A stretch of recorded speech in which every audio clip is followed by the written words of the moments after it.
Hi, welcome back. I'm back. I've returned from Spain and from my small gap period, and there are going to be a lot of new things in the next few months on my channel, so stay tuned for that.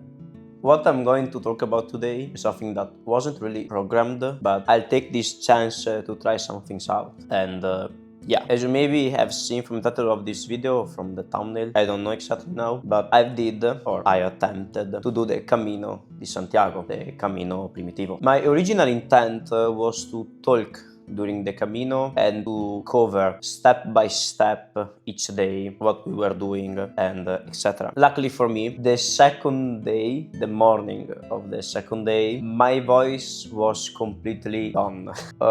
Apparently taking a lot of rain the first day and not really having any way to dry up until you get to the hostel, and even once in the hostel the ice cold shower I had wasn't really helping either. So I was completely out of voice for 5 days. So at that point I just decided to say, okay, it is what it is. Let's just go with a post-production commentary. Spoiler alert, we didn't finish the Camino. We had to go back for things. So we had to go back because we weren't really planning anything. We just took off one day. And yeah, we obviously finish it in the future.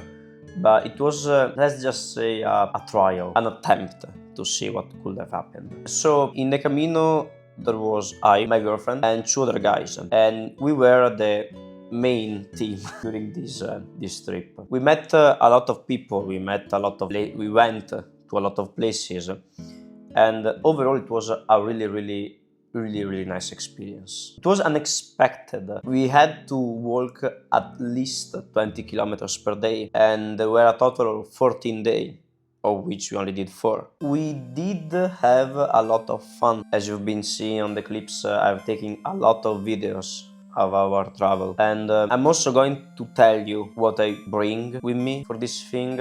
We were obviously underprepared. I need to tell you this. You have to prepare in advance to do this kind of thing.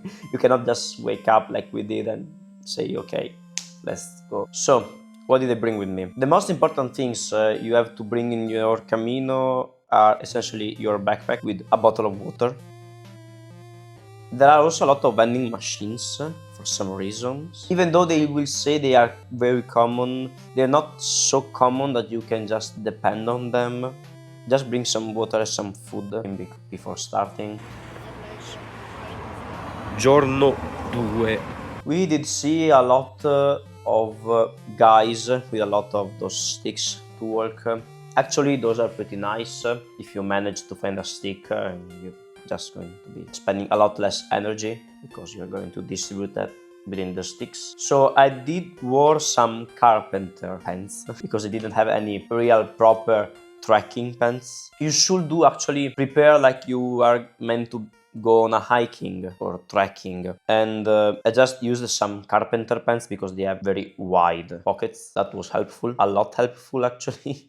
And I did buy from Decathlon some thermic garment because it's going to be cold during April and March. So I'm suggesting you to do it during the summer. If you do it during the summer, buy something that is going to be fresh and easier to dry up, because you're going to wash your clothes a lot, because you're going to smell bad at the end of the day. I did wash all of my stuff on the second day, so by the 4th day they were all dried up because I would stand them on my backpack. Backpacks. Use technical backpacks. The one like from North Face, Solomon, some actually Alpine backpacks, because your shoulders will hurt a lot if you won't do that. Also, don't pack too much.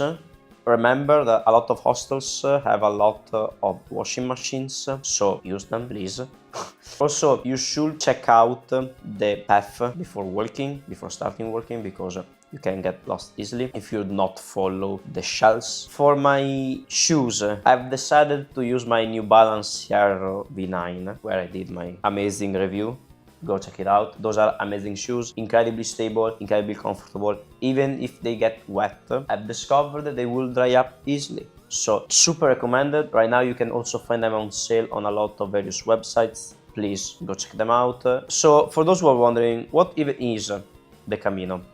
The Camino is a walk. There are various routes. I did the Primitivo one, as I stated before, that starts from Oviedo and ends up in Santiago. It's also the most difficult one because you have to travel for longer distance in less amount of times. Also, there are quite a lot of uphill walks, and those can be quite difficult if you're not prepared for them. I suggest you to go for an evening walk or of almost 5 to 10 kilometers per day for a week before doing the Camino. We went untrained. I mean, I go running from time to time, but I was mostly untrained to do something like that. But still, you should be at least kind of trained, the slightest.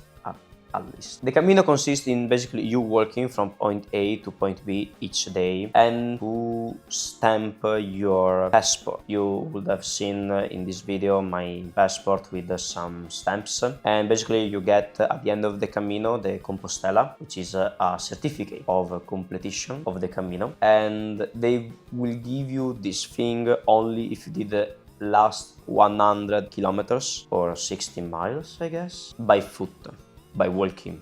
And each hostel will certify actually your Camino by writing the dates on your passport. You will find the stamps, or sello in Spanish, around the Camino, in churches, in hostels, in monasteries. And it is a very intense journey, both physically and mentally.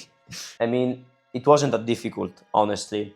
But you have to be prepared to see literally nothing for hours a day sometimes, because in the middle you will work in the middle of nothing for days. And you also have to keep in mind that Spain doesn't really have a lot of English speakers, so I had to learn a bit of Spanish to actually communicate. Thank God my girlfriend is very fluent in Spanish, and we didn't have any problem whatsoever. But keep that in mind if you want to do that. As you've been seeing the video, I wasn't really with a nice backpack. I did hurt my shoulders a lot during this thing, but we have been seeing a lot of incredible things during this thing. Also, we had a lot of fun.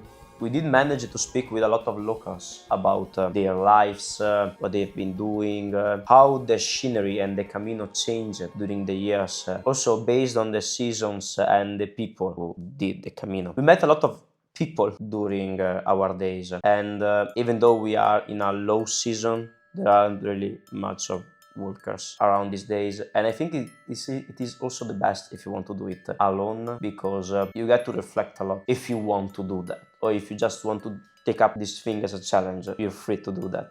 We just did it for the sake of it. The places were memorable.